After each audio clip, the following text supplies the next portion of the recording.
Hello दोस्तों, welcome back to youth education. आज हम पढ़ेंगे साइंस 1000 टारगेट सीरीज़ के 151 से 200 वाले प्रश्न, जिसका ये चौथा वीडियो होने वाला है। इससे पहले वाले 3 वीडियो की लिंक इसी वीडियो के डिस्क्रिप्शन बॉक्स में दी गई हैं, प्लीज़ उसे देखिए। तो चलिए वीडियो स्टार्ट करते हैं। पहला प्रश्न, क्वार्ट्ज के लिए रासायनिक सूत्र हैं। तो देखिए दोस्तों, क्वार्ट्ज के लिए रासायनिक सूत्र बनता है SiO2। Option number C is the correct answer. इसका अगर नाम देखें तो वो बन जाएगा सिलिकॉन डाइऑक्साइड। अगला प्रश्न, यूरेनियम का परमाणु क्रमांक कितना होता है। तो देखिए दोस्तों, यूरेनियम का परमाणु क्रमांक होता है 92। तो अपना सही आंसर बन जाएगा ऑप्शन नंबर सी। अगला प्रश्न, पेंसिल में निम्न में से कौन सा पदार्थ होता है। तो देखिए दोस्तों, पेंसिल में जो होता है वो होता है graphite. Option number C D is the correct answer. देखिए दोस्तों, ग्रेफाइट जो है वो एक अधातु है और ये विद्युत की सुचालक होता है, आपको ये ध्यान रखना है। अगला प्रश्न, क्लोरोफिल यानी कि हरित लवक में कौन सी धातु पाई जाती है। तो देखिए दोस्तों, क्लोरोफिल पौधों की पत्तियों में पाया जाता है और जो कि ये प्रकाश संश्लेषण क्रिया में सहायक होता है। अगर इसमें बात करें तो इसमें मैग्नीशियम धातु पाई जाती है। अपना सही आंसर बन जाएगा ऑप्शन नंबर बी। अगला प्रश्न, रॉकेट किस सिद्धांत पर कार्य करता है। तो देखिए दोस्तों, रॉकेट जो है वो न्यूटन की गति का तीसरा नियम पर कार्य करता है। Option number C is the correct answer. Newton की गति जो तीसरा नियम होता है वो क्रिया के विपरीत प्रतिक्रिया वाला नियम होता है। जैसे अपन जब कोई बंदूक चलाते हैं तो उसमें जो गोली रहती है वो आगे की दिशा में चलती है, लेकिन वह पीछे की ओर भी उसका बल लगता है। ये क्रिया के विपरीत प्रतिक्रिया का उदाहरण है। अगला प्रश्न, कौन सा अधातु कमरे के ताप पर तरल अवस्था में पाया जाता है।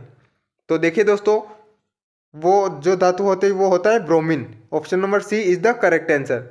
ब्रोमीन धातु होता है जो कमरे के ताप पर, यानी कि जो अपना सामान्य तापमान रहता है वातावरण का, उस पर तरल अवस्था में वह पाया जाता है।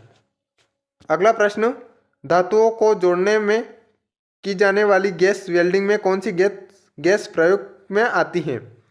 तो देखिए दोस्तों, धातुओं को जोड़ने वाली जो वेल्डिंग रहती है उसमें एसिटाइलिन और ऑक्सीजन दोनों ही गैस प्रयोग में की जाती हैं। तो अपना सही आंसर बन जाएगा ऑप्शन नंबर सी, उपयुक्त दोनों।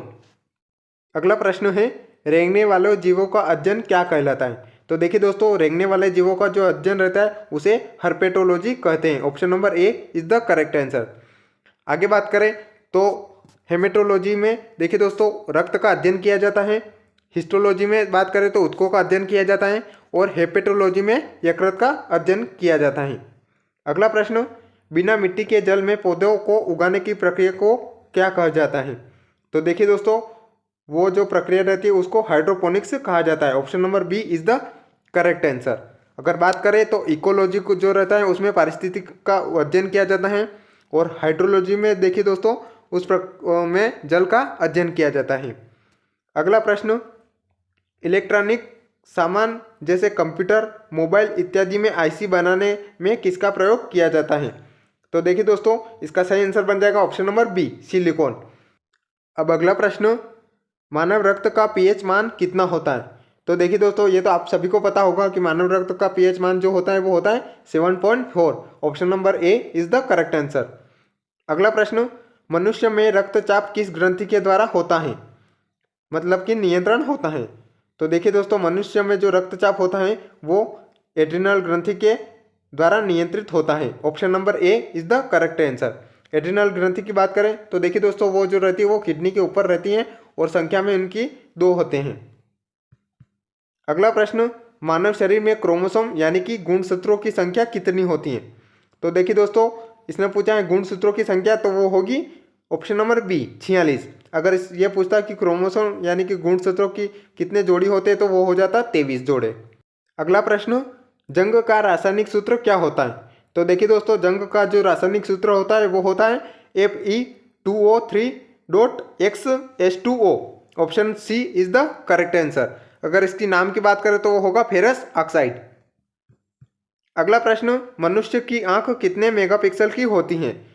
तो देखिए दोस्तों, मनुष्य की आंख जो रहती है वो 576 मेगापिक्सल की होती है। Option number A is the correct answer. अगला प्रश्न, तापमान बढ़ने पर जब बर्फ पिघलता है तब बर्फ पर क्या प्रभाव पड़ता है? तो देखिए दोस्तों, इसका सही आंसर बन जाएगा ऑप्शन नंबर सी, उपयुक्त दोनों। उसका जो घनत्व जो रहता है वो बढ़ जाएगा और आयतन जो रहेगा वो घट जाएगा। अगला प्रश्न, HIV वायरस के कारण कौन सा रोग होता है? तो देखिए दोस्तों, HIV वायरस जो रहता है उसके कारण एड्स रोग होता है। Option number B is the correct answer. AIDS की बात करें तो अगर उसका फुल फॉर्म देखिए दोस्तों, एक्वायर्ड इम्यूनो डेफिशिएंसी सिंड्रोम होता है। अगला प्रश्न, ताजमहल का रंग सफ़ेद से पीला किस कारण से होता है? तो देखिए दोस्तों, इसका सही आंसर बन जाएगा ऑप्शन नंबर ए, अम्लीय वर्षा। अम्लीय वर्षा में देखिए दोस्तों, अगर मुख्य रूप से बात करें तो सल्फर डाइऑक्साइड और नाइट्रोजन ऑक्साइड के कारण अम्लीय वर्षा होती है। अगला प्रश्न, सिरिका निम्न में से किसका गोल होती है? तो देखिए दोस्तों, इसका सही आंसर बन जाएगा option number B, acetic acid. Acetic acid की बात करें देखें तो दोस्तों उसका सूत्र बन जाएगा CH3COOH। अब अगला प्रश्न, वोट करने पर प्रयोग में आने वाली स्याही किस रसायन की बनी होती है? तो देखिए दोस्तों, इसका जो सही आंसर बनेगा वो बनेगा option number A, silver nitrate. Silver nitrate की अगर सूत्र की बात करें देखिए दोस्तों तो वो बनेगा AgNO3। ये आपको ध्यान रखना है। बढ़ते हैं अगले प्रश्न पर। अगला प्रश्न है, कृत्रिम वर्षा कराने के लिए किस तत्व का प्रयोग किया जाता है? तो देखिए दोस्तों, कृत्रिम वर्षा कराने के लिए सिल्वर आयोडाइड का प्रयोग किया जाएगा। तो option number A is the correct answer. अगला प्रश्न, इंडेन गैस किसका मिश्रण होता है?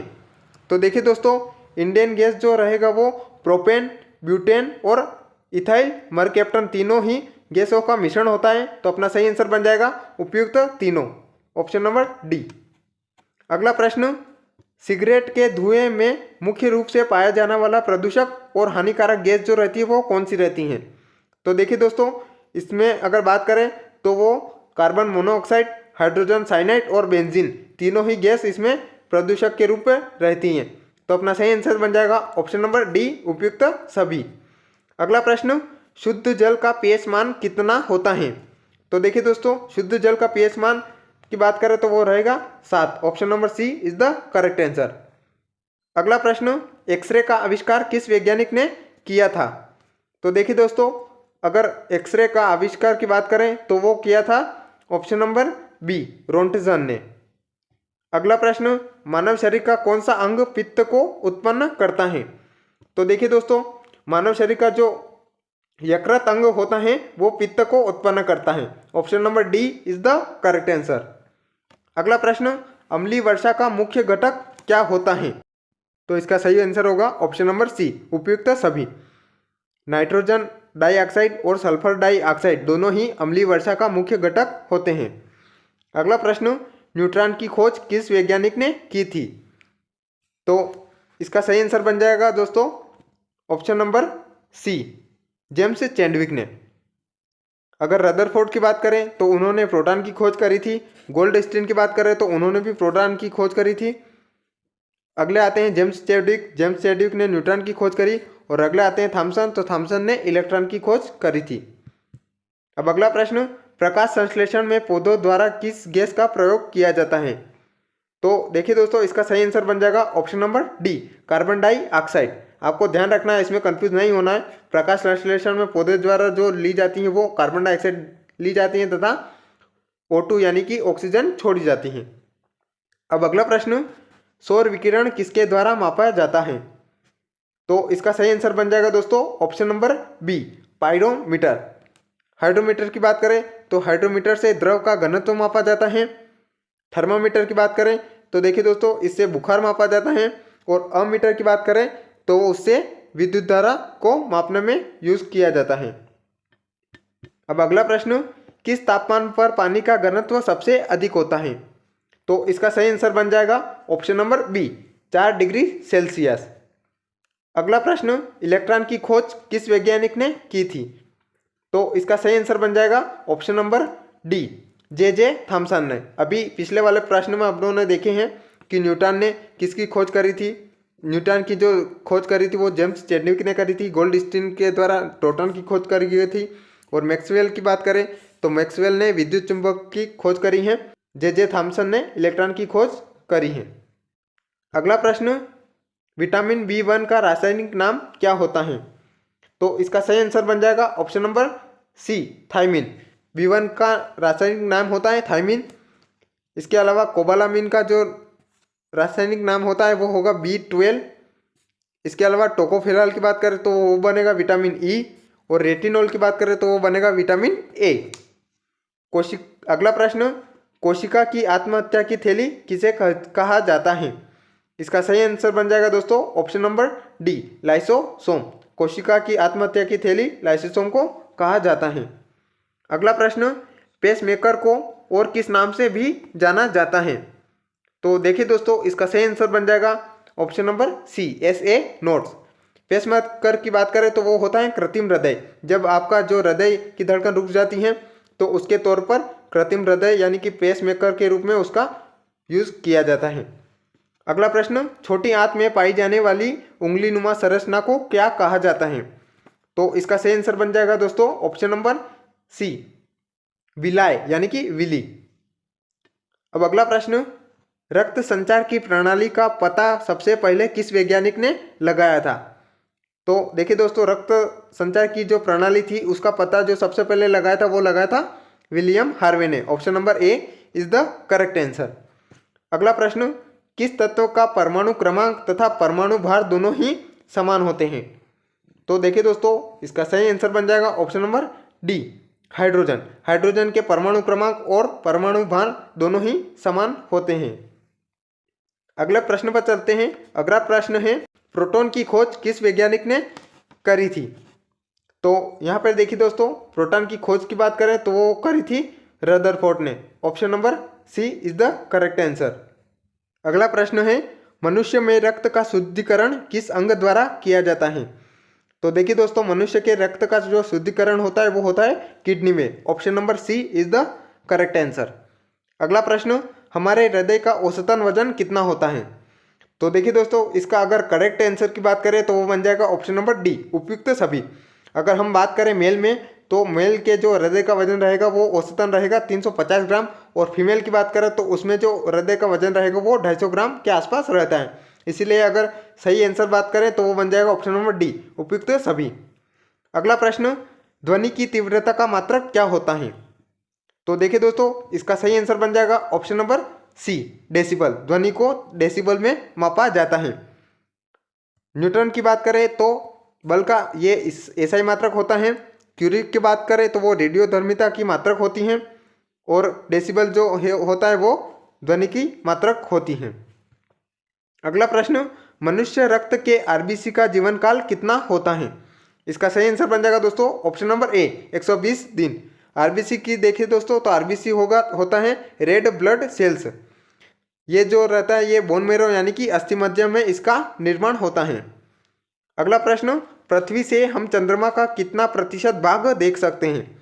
इसका सही आंसर बन जाएगा दोस्तों ऑप्शन नंबर डी, 59%, यानी कि 59% हम पृथ्वी से चंद्रमा को देख सकते हैं। अगला प्रश्न, मनुष्य के शरीर में सबसे कठोर तत्व कौन सा होता है? तो देखिए दोस्तों, मनुष्य के शरीर की बात करें तो उसमें सबसे जो कठोर रहता है वो रहता है enamel. Option number A, enamel जो रहता है देखिए दोस्तों वो रहता है दांत के ऊपर एक परत रहती है, उसे इनेमल कहते हैं।